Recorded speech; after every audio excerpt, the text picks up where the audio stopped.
Welcome, everyone, to another Faith Unaltered and Real Seekers Clap. I'm your host, Tyler Fowler, along with Dale Glover, my co-host, David Russell, and our special guest for this evening, Dr. William Lane Craig, is joining us. Welcome, Dr. Craig. It is an absolute honor to have you with us. We are going to be discussing the philosophy of time.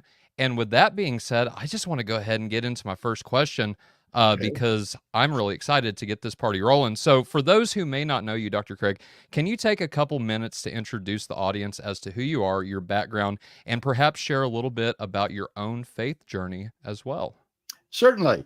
I am a Christian philosopher and theologian and the president of an online ministry called Reasonable Faith at the website reasonablefaith.org. I became a Christian my junior year in high school through the witness of a girl who sat in front of me in my German class and who shared with me the love of God that prompted me to begin to read the New Testament. And I was so captivated by the person of Jesus of Nazareth that after 6 months of just intense soul searching, I yielded my life completely to Christ and dedicated my life to living for him. And since then, I've gone on to pursue doctoral degrees in philosophy at the University of Birmingham in England and in theology at the University of Munich in Germany. And we currently carry out a ministry of sharing the gospel while providing an intellectual defense of the Christian world and life view. All right. Thank you so much for that. David, do you want to go ahead and take question number 2? Well, it's very nice to meet you, Dr. Craig. Longtime fan. You've had the most impact out of any Christian in my life and walk. And Wow. it's your ministry, Reasonable Faith. I even got the book right here. That propelled me into getting my master's in apologetics and philosophy, and with a bachelor's in theology. So, Excellent. yeah, still on my thesis there. I'm doing the problem of evil. So, but thank you for your ministry and everything like that. And I know we're talking about time and God, so I am going to switch over to that and ask you if you can take some time to describe like some main philosophical positions on the nature of time with respect to the universe itself, such as McTabbert's no time or timeless view, presentism, like A theory is kind of based off that, static eternalism, B theory, or hybrid possibilism, because I just, my mind's blown when I think about time, Yeah. like, I'm like, are my thoughts bound by time? Things like that, it just puts you down the rabbit hole. So if you could just Yes. discuss that, I would appreciate it. My study of the nature of time was motivated by my desire to understand God's eternity. And certainly the subject of time is more difficult and mysterious than any other subject apart from the existence of God. And so you put God and time together into the same mix, and you've got a subject that you can spend the rest of your life studying. Well, now, there are many different ways to understand the nature of time, but one of the most important has to do with the objectivity of tense. That is to say, past, present, and future. Are these real, objective, mind-independent features of reality, or are they merely subjective illusions of human consciousness?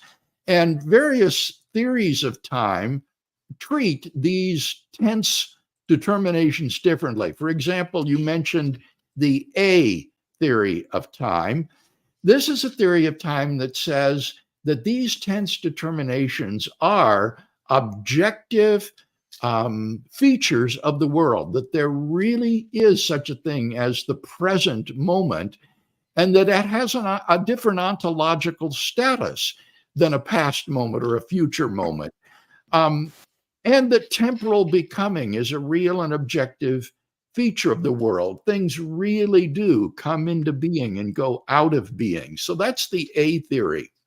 The B theory, by contrast, says that temporal becoming is illusory. It's just a feature of human subjective experience, and that there really is no objective difference between past, present, and future.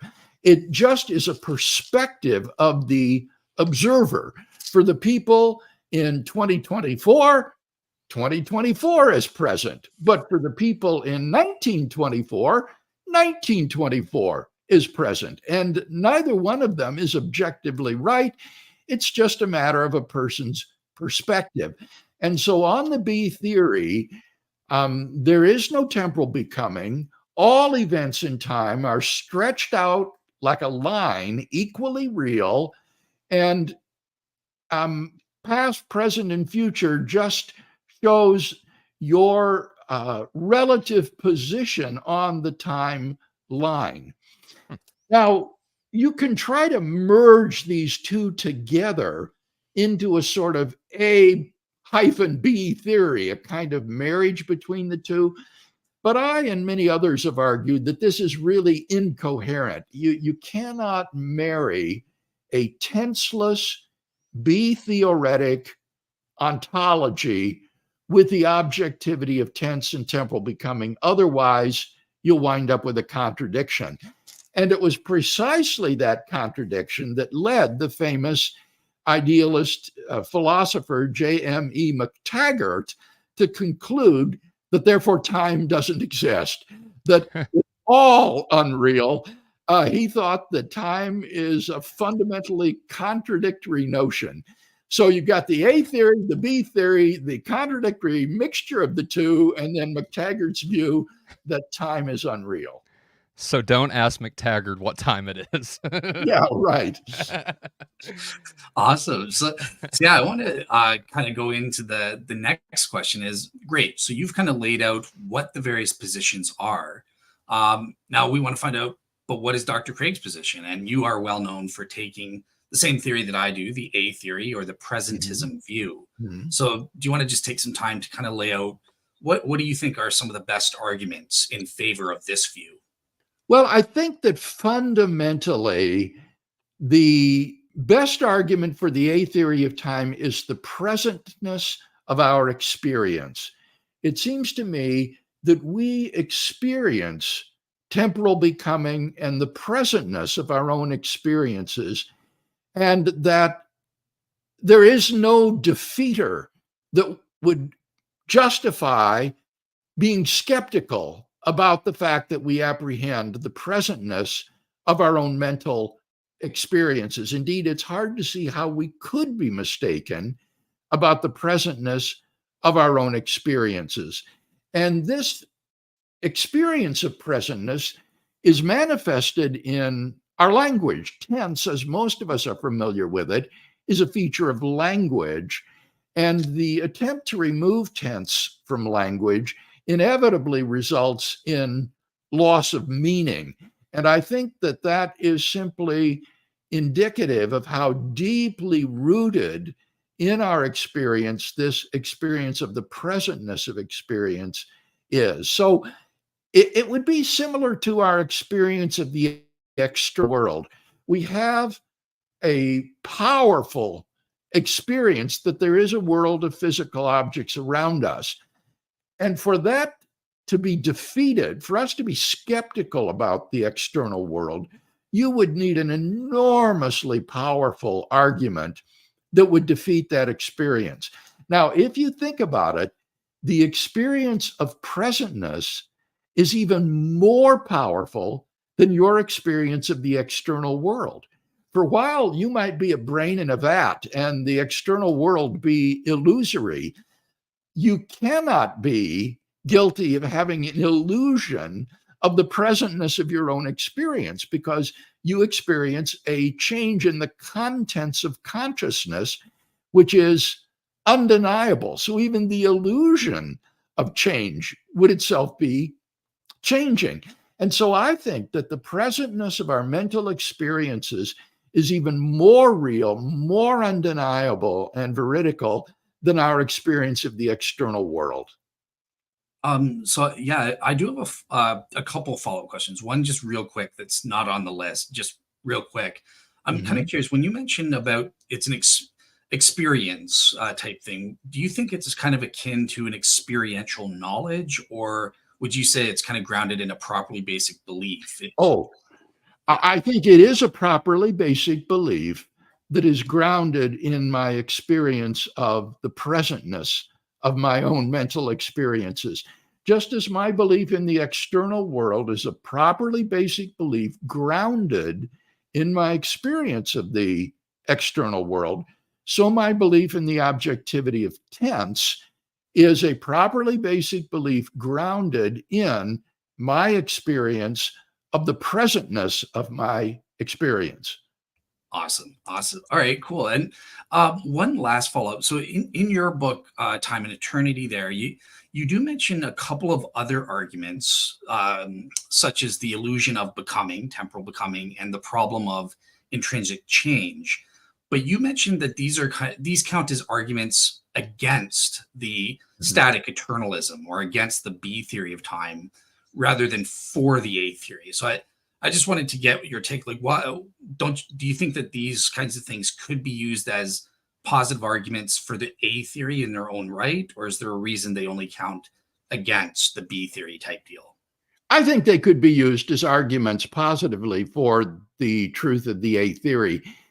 It's just that the argument from the presentness of experience is a positive argument, whereas these other arguments prove the A theory by falsifying the B theory. And so they're more negative arguments. So if you have two positions, A and not A, you can establish A by proving not A. So I would say that these arguments against the B theory provide good reasons for the A theory. And some of those arguments, as you may recall from the book, are actually theological, not philosophical. I think we have really powerful theological arguments for affirming the A theory of time and the objectivity of tense and temporal becoming. Awesome. Thank you so much. Yeah, Tyler, over to you for the next question there. All righty, Dr. Craig. So I'm really interested in modern science. And the next question we have for you is, well, what about modern science? Hasn't Einstein's relativity theories proven that eternalism or B theory of time is true? This is a popular misconception that is unfortunately very widespread. And I think it comes due to the textbook presentation of relativity theory in terms of a four-dimensional space-time geometry. But that is simply a way of presenting the theory diagrammatically. You use a four-dimensional geometry to present the theory, but it shouldn't be construed as a serious piece of metaphysics. Historically, there have been at least three main interpretations of special relativity. The first was Einstein's original 1905 paper, where he represented special relativity in terms of an A theory of time with three-dimensional objects enduring through time. In 1908, the physicist Hermann Minkowski showed that the theory could be much more simply presented in terms of this four-dimensional geometrical presentation. And so he proposed this space-time interpretation of special relativity, which Einstein then adopted and became then the standard textbook way of explaining the theory to students. But in addition to this, there was H.A. Lorentz's view, which was that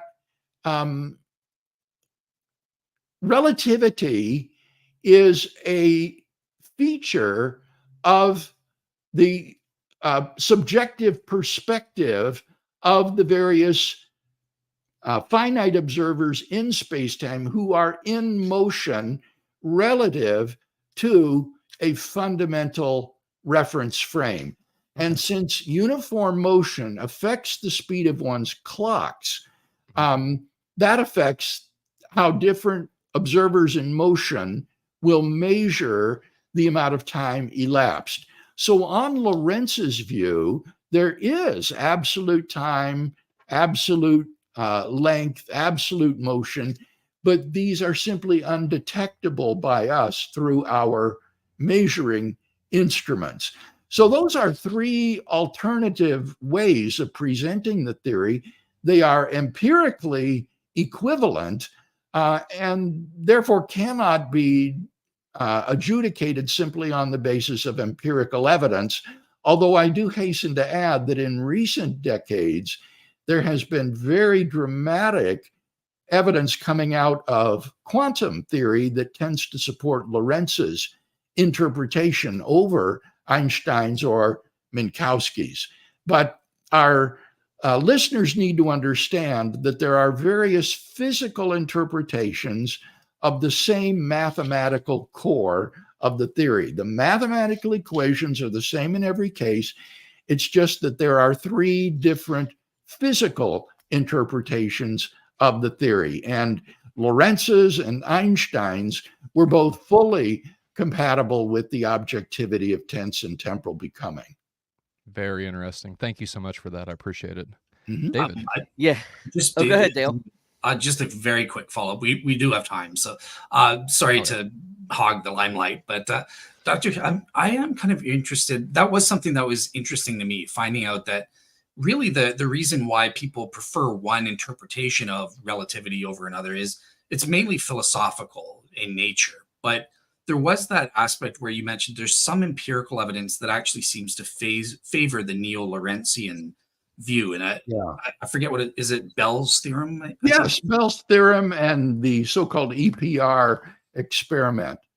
Do you mind just taking a couple minutes to explain that for people? Because I think that's important. The EPR experiment involves sending two photons in opposite directions into space.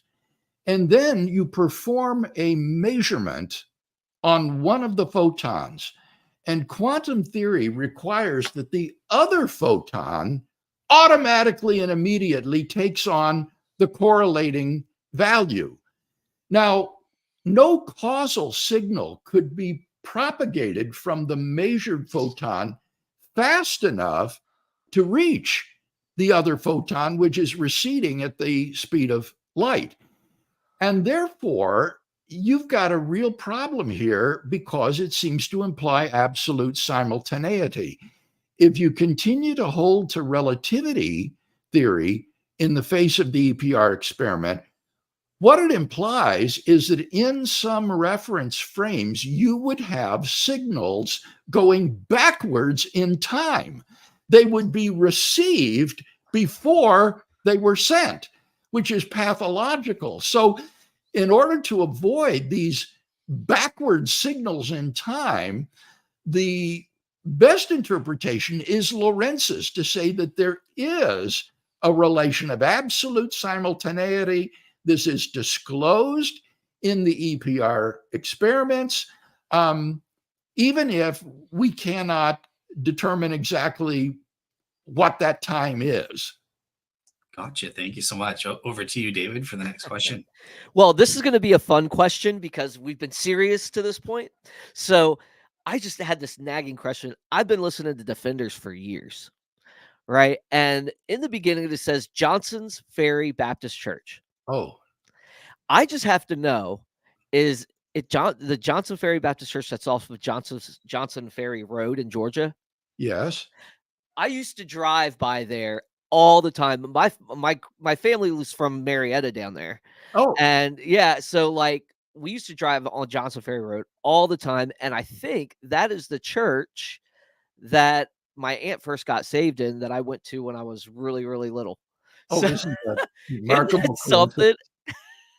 That is the church at which I teach my Defenders class every Sunday morning at 11:30 a.m. It's such a small world when you actually think about it, you know? It's Yeah. like I grew up watching Braves games in the 90s, you know, going down there every summer and stuff like that. Oh, So that was exciting. oh yeah, I was originally I'm from the metropolitan area in DC. You know, I Oh, live in Northern Virginia, but every summer that's where my dad lived. So I would be down there watching that. So it just thought I'd ask because I still was passing by it at least like a ton of times when I was growing up, you know, and just seeing it, that's just wild. So I yeah, just had that nagging question. we loved watching Greg Maddox pitch, Oh and yeah. John Schmoltz and Oh others. yeah. It was a great team. Otis Nixon. I was at the game where Otis Nixon made that crazy catch up the side of the back there. But yeah. Wow. So man, that was a time ago, right? Yeah. Anyways, Dr. Craig, philosophers and theologians, they traditionally identified two basic modes in which like God himself can be Mhm. said to be eternal. And my question is around either he is eternally temporal or he's eternally timeless. I've always had that kind of question in my head. And you're known for a unique view whereby you think God was eternal in both senses. And can you explain your view why you think that is true? How does Yeah. that work exactly? The view is a kind of hybrid view of timelessness and temporality. It is admittedly very strange when you first hear it, but the more I thought about it, the more I tried to expose flaws in it, the more I became convinced that it is coherent.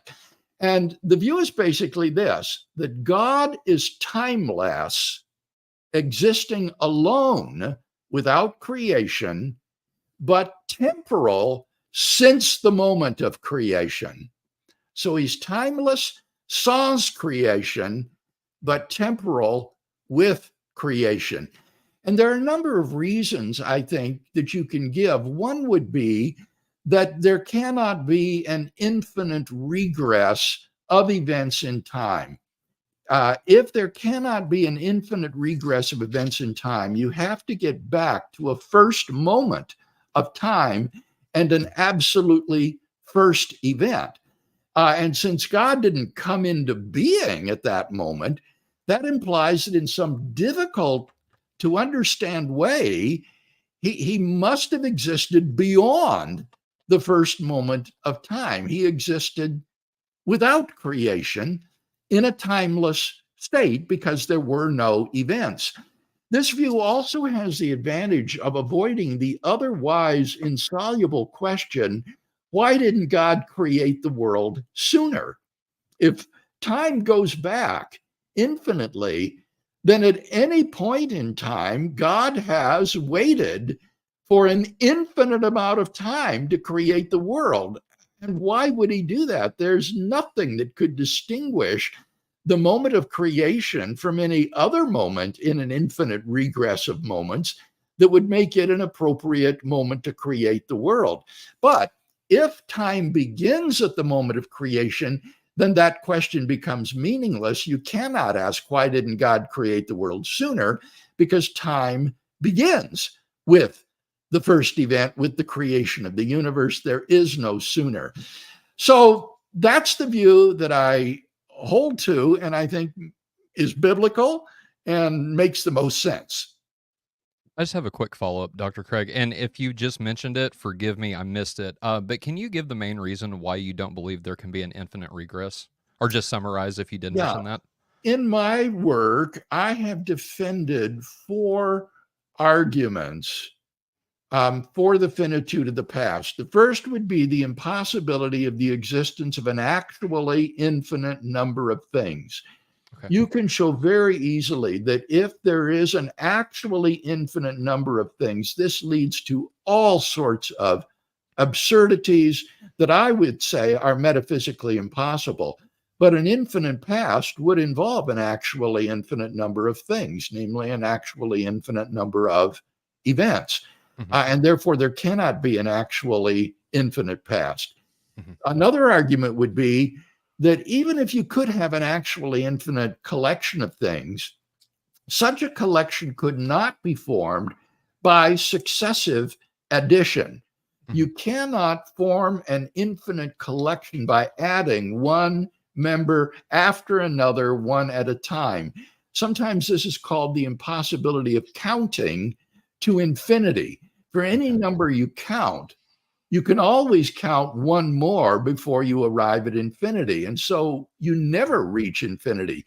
Now, if the past is infinite, that means that it would be like counting down from infinity. It would be like counting down all the negative numbers by never beginning, but ending at zero, which seems like an even more absurd task. So Right. if you cannot form an actually infinite collection of things by successive addition, and on an A theory of time, mind you, the past has been formed by successive addition, one event occurring on the heels of another, then it seems to me to follow that the past must be finite. Those are the philosophical arguments. This receives dramatic scientific confirmation from Big Bang cosmology, which says that physical space and time, all matter and energy, began in the Big Bang. It was an absolute beginning before which nothing existed. And then secondly, the confirmation from the thermodynamic properties of the universe, which indicate that the universe cannot have existed from infinity past. It must have begun in a low entropy state at some time in the finite past and has now been running down toward equilibrium. So those would provide scientific confirmation of the purely philosophical arguments for the finitude of the past. Okay, thank you. So if somebody affirms an infinite regress, then not only are they denying philosophical arguments, they're denying scientific arguments as well. Oh, yes. Yes, absolutely. Fair enough. Thank you for that. And one thing, since this is on the topic of time, I just want to clarify something. And Bill, you can confirm if I'm right. But in terms of those arguments, the first philosophical argument and the scientific evidence are neutral. They prove the universe began to exist regardless of which theory of time you go for. It's really only that second. Am I getting that wrong, or am I right? It's only the second one. You are correct. It is the second argument based on the impossibility of forming an actual infinite by successive addition that presupposes an A theory of time. But the first philosophical argument and the two scientific confirmations are perfectly compatible with a B theory of time. Yes. Awesome. So I'm on the right track. But yeah, David, I know you have a follow up there. Yeah, this is just one real quick. That does, it gives you, like I said, I'm diving down the rabbit hole here in some way. But does that kind of make it that we can't really, I guess, comprehend or apprehend eternity in that aspect? Because you're speaking about momentlessness. And I was just wondering, like, how can we even understand that at that point? Yeah. How God exists. Are you asking, can we understand what it would be like to be in a timeless state? Right, exactly. Okay. Pretty much. Now, we may not be able to imagine that, but I think we can certainly conceive it. To give an analogy, I cannot imagine a 1,000-sided figure, but I can conceive of a 1,000-sided figure. And in the same way, even if I can't imagine being timeless, I think it's pretty obvious to conceive it means a perfectly changeless state in which nothing happens. It is a static, stable state that has no before and after. Okay, thank you. Because it's going to lead into, I think, the next series of questions there. Yeah. Go ahead, Dale. I think it's you're up. Mm-hmm. Yeah, sure. Yeah. So my thing is just a very quick question, but it's something. So I know David has connections with Hugh Ross. We've had Hugh Ross on the show, and he brings up this issue of hypertime. Yeah. Perhaps God exists in a hypertime dimension. Yeah. And I just wanted to get your take on that. If that's so, in the first place, what do you think Hugh means by that? But beyond Hugh, if we take this literally, what would that entail? Like, could that be a plausible option for explaining God's relationship to time, that he exists in a literal hyper time dimension? I don't think adding a second time dimension does anything to help. It simply kicks the problem upstairs, and then you've got to ask the same questions all over again.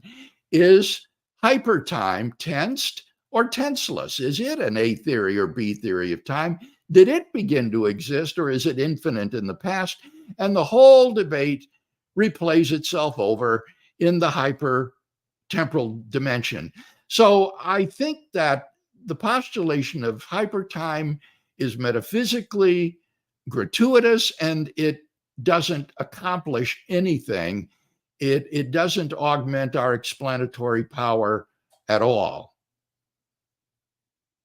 Awesome. All right. So, David, this was, believe it or not, this was your question. You kind of asked this a bit, but you can go into a bit more detail with question 7 there. Yeah, that brings me back to this whole type of changelessness. Like, Mhm. we know God's relational, and that He exists in a Trinity. And if He's changelessness, if that changelessness exists, and relationships we know are based off of interactions of some sort, doesn't the fact that, like, sans creation, God still has various types of knowledge, thoughts, relationships between the divine persons of the Godhead, and even committed in an act, the act of creation itself, which can involve logical sequencing logically, wouldn't this entail like a chronological process or sequence as well to, like, knowledge and relationship? Yes. All right. Now, there's a number of questions embedded in your single question. Yes. First, I agree that the act of creation would introduce change and time. And that's why I think that at the moment of creation, when God creates the universe, he enters into time. So I do agree with that part of the question. But you should not think that a logical sequence implies a chronological or temporal sequence. I think that's very evident. Think of the sequence of the natural numbers 0, 1, 2, 3, 4, 5. That is a mathematical sequence, but it's not a chronological sequence. The number 2 is before the number 3 in the mathematical sense of being less than, whereas number 3 is after the number 2 in the sense of being greater than. But the relation of less than and greater than between numbers is not the same thing as chronologically before and chronologically after. So you mustn't think that just because you have a logical sequence, this implies a chronological sequence. That's easy to give counterexamples to. Now, I think, in answer to your main question, that the doctrine of the Trinity actually illuminates and helps the understanding of God existing timelessly.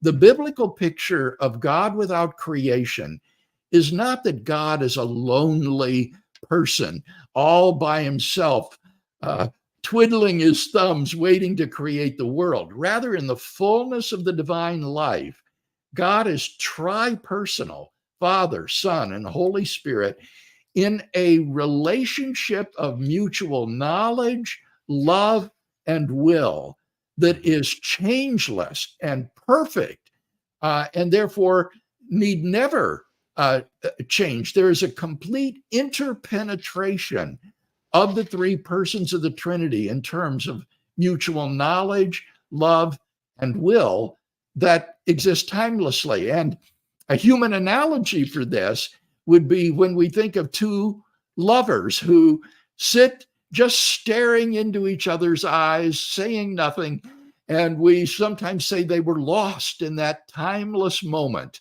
And I think that that is analogous to the way the three persons of the Trinity exist sans creation. There's just a timeless, full, unchanging, perfect interpenetration of knowledge, love, and will between these three persons, with no need whatsoever to create human persons for company. Mm-hmm. Thank you, Dr. Craig. Well, oh, go ahead. That helps me understand it a little bit better. That was a great analogy. I have a follow-up on that. Yes. Were you going to ask the next question, Tyler? Or No, I was gonna follow up too, but go ahead, Dale. Okay, cool. So this is something that you said, and this is something that's fascinated me. And I should have asked this in the creation and time section, but the endurance of now, right? Because how long is it? If only the present moment exists, what is that? What equal? Psychologically speaking, I think they've said for human beings, it's about 2 seconds. That's the present for human beings psychologically. But that's called the specious present. That means that our neural brain processes are not fast enough to discern distinct events that are less than a certain interval of time. And so there is a kind of minimal interval that varies from person to person that is called psychologically the specious present. But that's a purely psychological trait that is a function of the speed of neurological signals in our brain. So what is the ontological? Like, how would you answer the ontological Right. question? Yeah. That's the difficult question. And here I must confess that I think this is the most difficult challenge for a tensed theory of time and for presentism. How long is the present? You could say, well, time is made up of discrete time atoms. These are usually called chronons, so that there is an interval of time, a little tiny time atom or chronon, and that these succeed each other one after another. The uncomfortable implication of that, however, is that time is jumpy rather than continuous. It sort of leaps from one chronon to the next without anything going on in between. And that certainly makes me feel uncomfortable to think that reality is jumpy in that way. So you might say, well, let's say then that time is continuous. Between any point in time, there's always another point. And that therefore time is composed of an infinite number of points. And these are called instants. Instants are zero durational intervals of time. Sometimes they're called degenerate intervals of time because they have no positive measure. They are zero in terms of their length. And so you could say that time is composed of instants and that there is a present instant, and then there's a later instant, and then a later instant.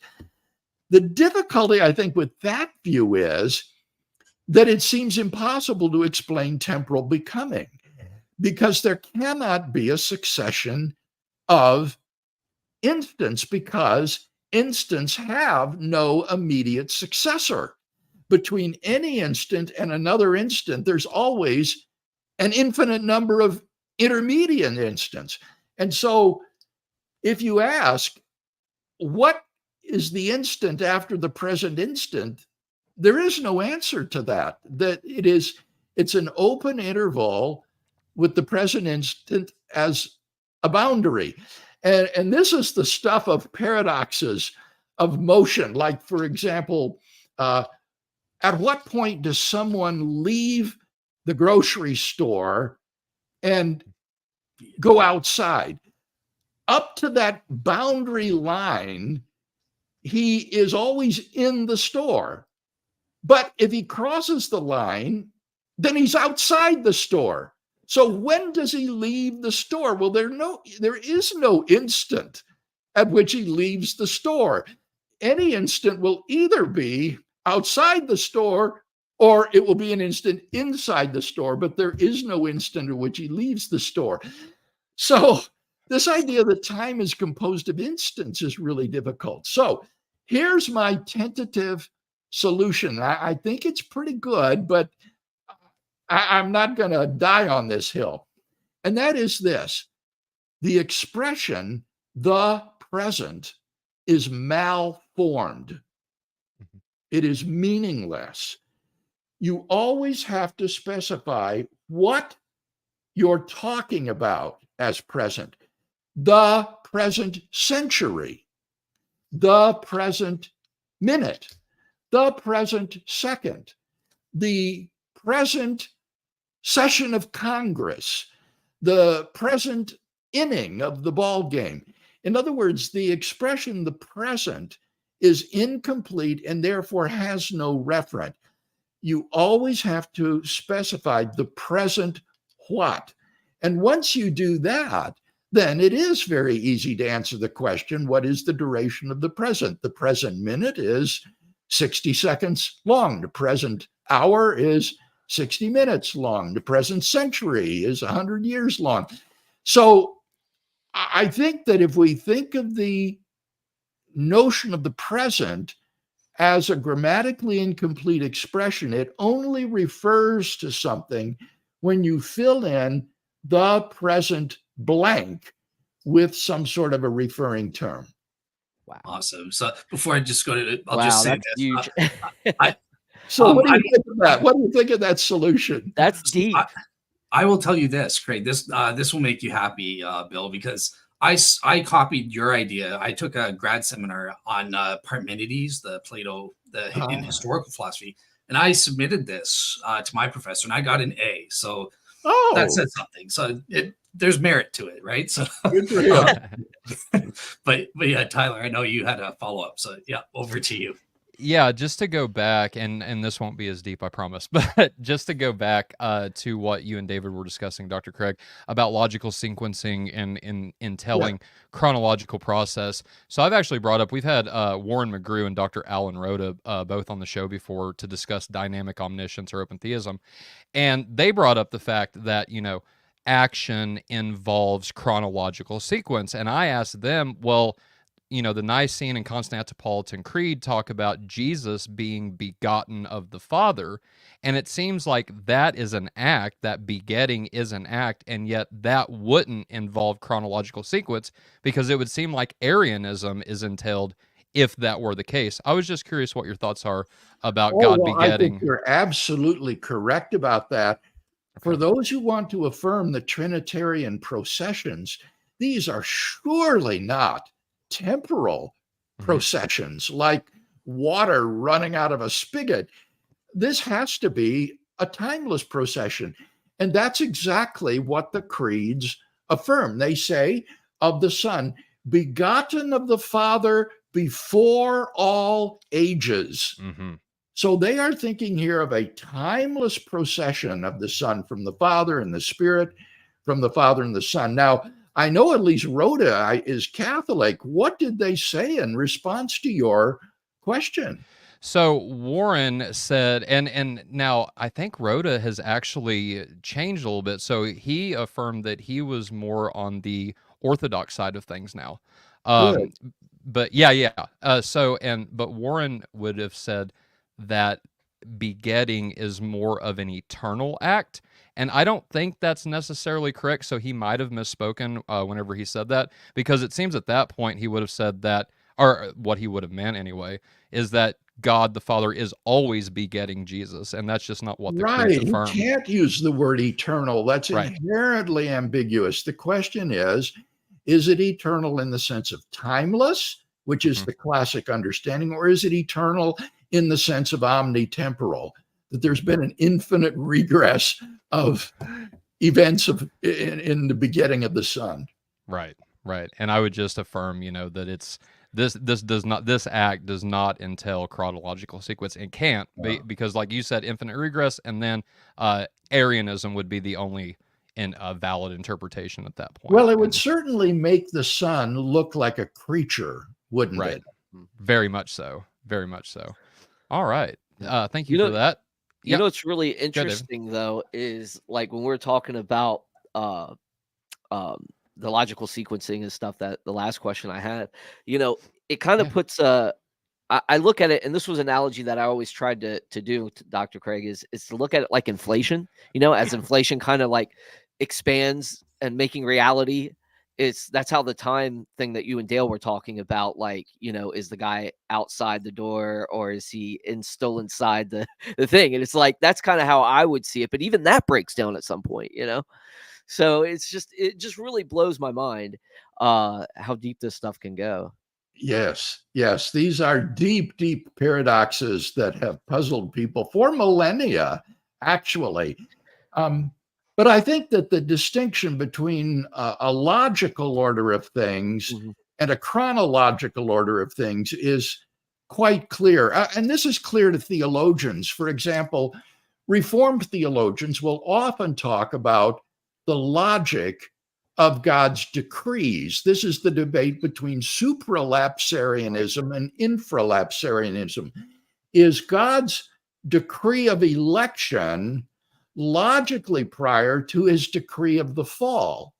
Or is the decree of the fall logically prior to his decree of those he's going to elect?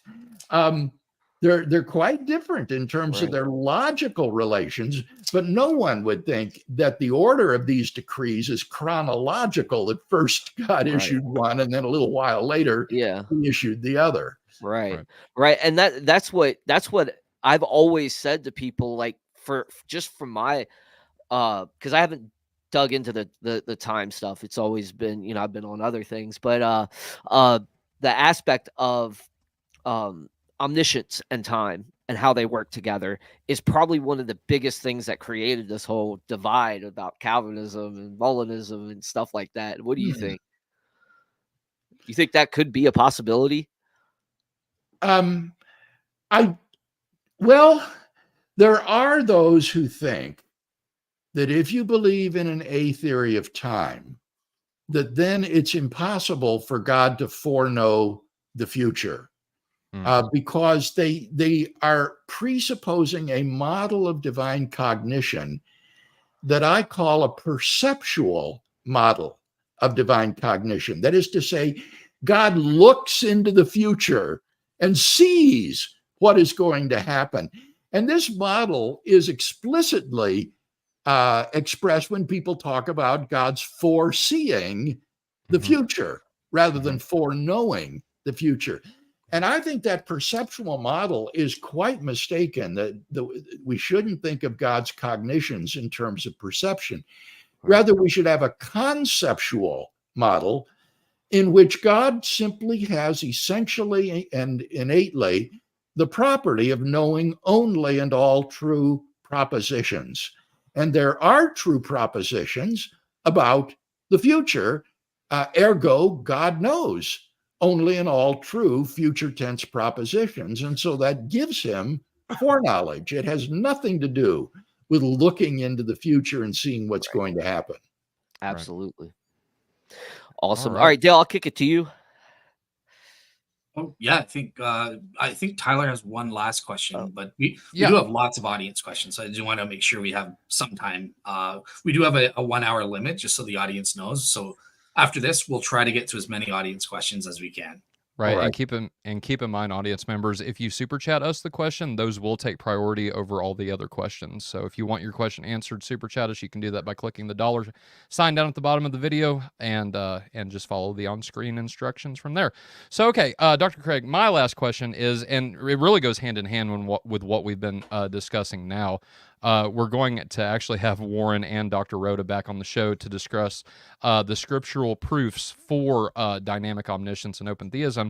I'm just curious, in your view, what do you think are the best arguments against dynamic omniscience or the open theist view of God and of time? Well, biblically speaking, I think it's an open and shut case, frankly, because when you get to the New Testament, there is a whole series of words in the Greek for foreknowledge, namely prognosko, to foreknow, prognosis, for knowledge. It's explicit in the New Testament that God has foreknowledge. And there are a whole series of these words with the pro or pro prefix, pramartureo, to foretell, praorizo, to foreordain, praorao, to foresee. See, right. So there's a whole system of these words designating God's knowledge of the future. And I remember talking with Timothy O'Connor, a Christian philosopher, once, and I said, Tim, How can Christian philosophers deny divine foreknowledge when it's explicitly taught in the New Testament? And he laughed and he said, "Oh, Bill, you know Christian philosophers don't care what the Bible teaches." Oh, wow. And we had a good laugh, but I tell you, I think there's a lot of truth to that. Yeah. A lot of these fellows just make up their minds based on philosophical arguments and never care to submit it to the authoritative teaching of Scripture. Now, in addition to this vocabulary that I just mentioned, then, of course, there are all sorts of examples of foreknowledge of highly contingent events in the Bible, such as the betrayal of Judas or the threefold denial of Peter before the cock crows twice. All sorts of these highly contingent events that you can point to that display God's foreknowledge of the future. Thank you for that. I'm going to bring those passages up whenever we talk to Warren and Alan and see what they say. So, Yeah, see what they say. And don't let them get away with saying, well, Jesus knew Peter's weak character and knew that he couldn't be faithful, because that doesn't explain how he would know Peter would deny him 3 times before the cock crows twice. right. Very explicit instead of, because I know they will say things like, well, God knows what he's going to do in the future, Sure. right? But this Fair is enough. about Peter and a rooster that crows. So Yeah, not the necessarily. rooster, too. Yeah. Kind of like Right that on. big chicken down there. All right. All right. So, All And right. moreover, just add one more thought. Yeah. It's a sinful deed by Peter, and therefore cannot be caused or predestined by God. Amen. Amen. Thank you for that. That's really good. Yeah, awesome. deep. All right, cool. So I think what All right, we'll guys. do, we've got about 8 minutes. Maybe each one of us select one question from the audience, and Ooh, then we can okay. close out. So, all right. So I'm going to select this one from Lord Have Mercy. Their question is about relativity. They're asking if the passage of time feels the same for someone moving at extremely high speeds, then how does special relativity not logically imply determinism, since we could, quote unquote, fast forward people? It doesn't do anything to imply causal determinism. It is true that because our biological clocks slow down as well as the mechanical clocks, the observer who's traveling at a near light speed relative to someone else can't detect it. But there's nothing there that would imply determinism. Now, maybe what he's thinking is that on a 4-dimensionalist view, these events are already out there. They exist, but that's 4-dimensionalism. And what I'm suggesting is that on Einstein's original view and on Lorentz's view, you don't have that kind of determinism where the events exist and are out there, somehow embedded in their space-time coordinates. Gotcha. Perfect. All right, David. You I'll can pick select. another one. I'm still looking over them. All right, Tyler Tyler. can go. All right. I was still looking, but that's okay. I will go with David's question here. He asks, what do you think, Dr. Craig, about Ryan Mullen's ideas about time in relation to God? Ryan Mullins, for those who don't know, is another open theist, and so I'm curious about this as well. So go ahead, is Dr. he? Craig. I didn't know he denied divine foreknowledge of the future. I'm pretty sure, yeah. I agree with Ryan's critique of divine simplicity, impassibility, and immutability.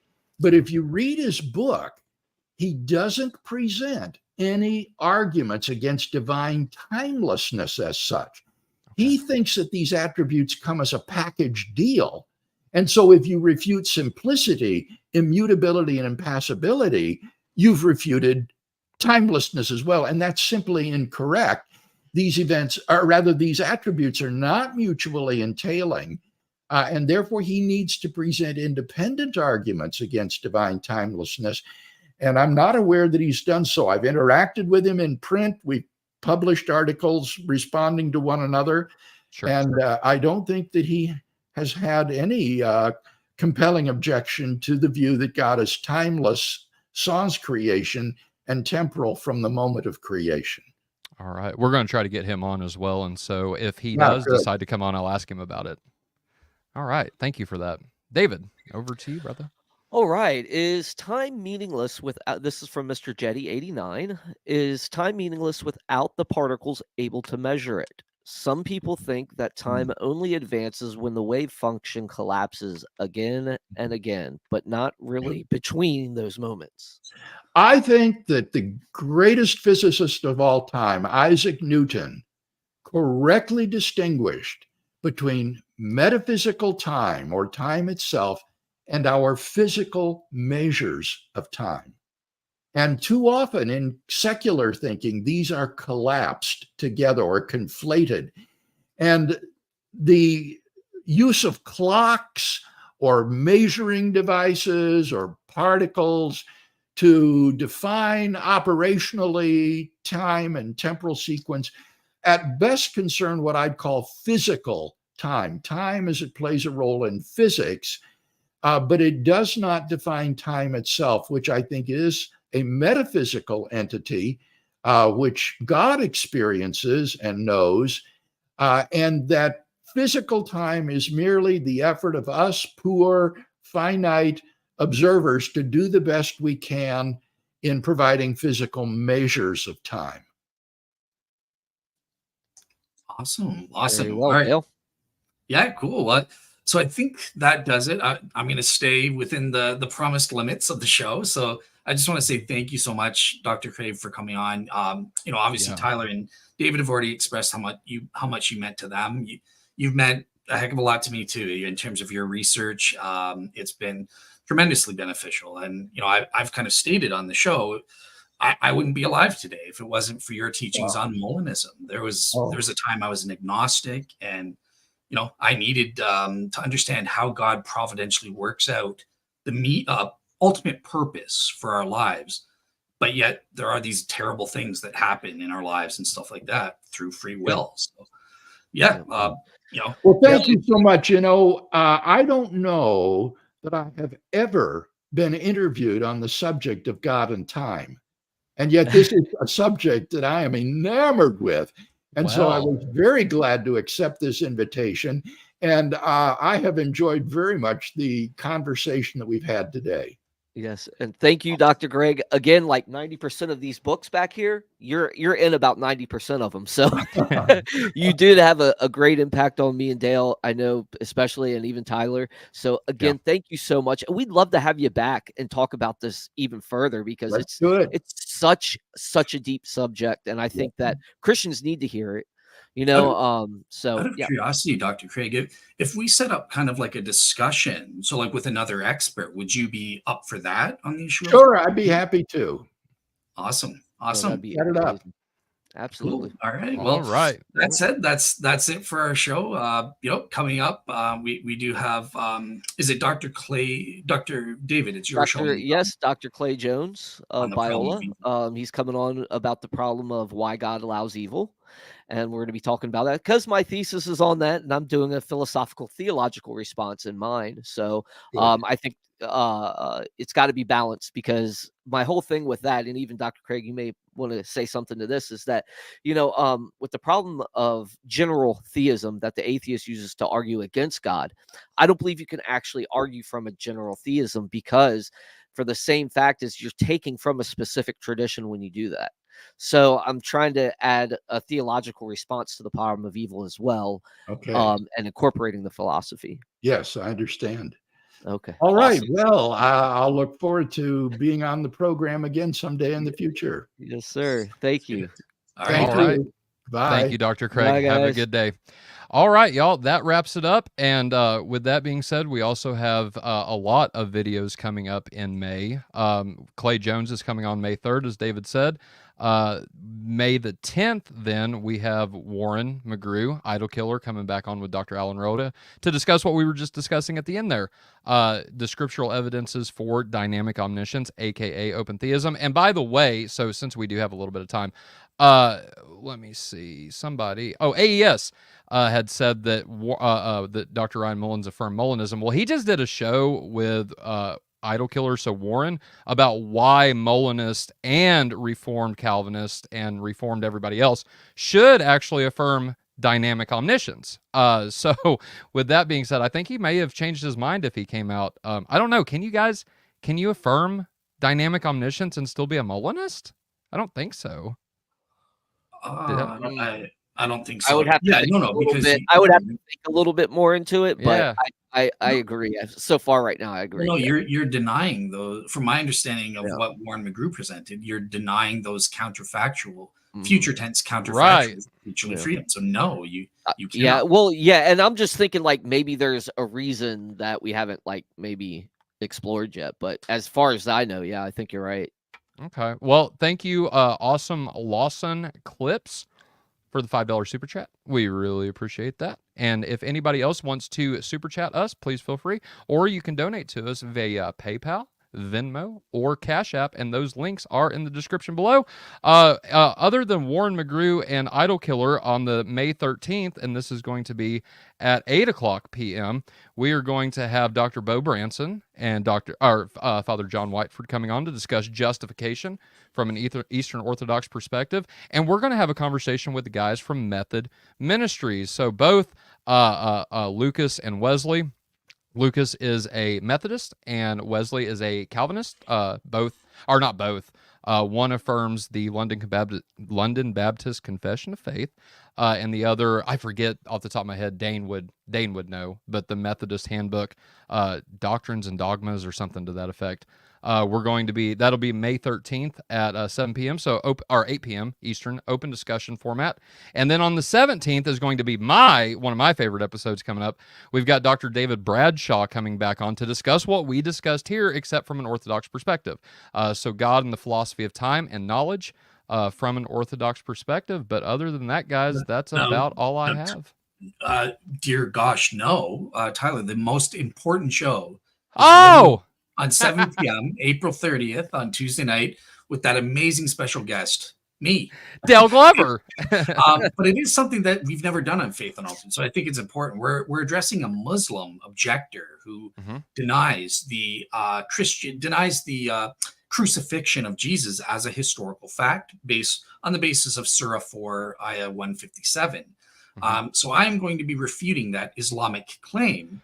And then guess what? That's not it. So, maybe you'll have to put up with my boring lecture for one night. But the treat is in May, and we've already got the date set. May 21st. We'll be debating and discussing with Dr. Shabir Ali. Again, a friend of mine, a great guy. Even though he's not a Christian, I respect him on the same level as Gary Habermas and William Craig or Mike Lacona. Shabir is someone who helped me in my religious journey. So even though in the end I disagree with him, he actually cares about helping save souls from his perspective and stuff. So we're going to be debating that crucifixion. And Shabir also agreed to have a discussion / minor debate with Dane on the issue of the Trinity in that same show as well. So that'll be great. And that is Tuesday, May 21st at 7 p.m. So y'all, if you have not subscribed to Faith Unaltered or Real Seekers, you best do that, because here's the benefit of subscribing to both. Real Seekers actually produces content, and so does Faith Unaltered, that's exclusive to each other. We don't always produce the same shows. Now, whenever we do collab episodes, obviously we're together and we're broadcasting to both platforms, but Faith Unaltered and Real Seekers do post exclusive shows that are you can only get them if you're subscribed to both of our channels. So make sure y'all do that, and let's catch Dell up to the Faith Unaltered crew. We're like 3,000 ahead of him right now.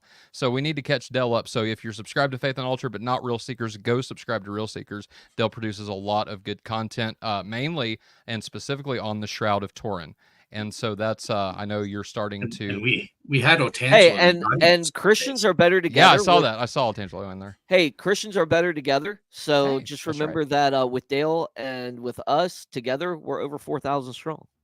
That's right. So with that being said, y'all have been great. Thank you all for the questions. Thank you for the super chat. And we will see you next time. David, I'm going to hit the intro. So until then, good night, or the outro, I should say. Okay. Good night.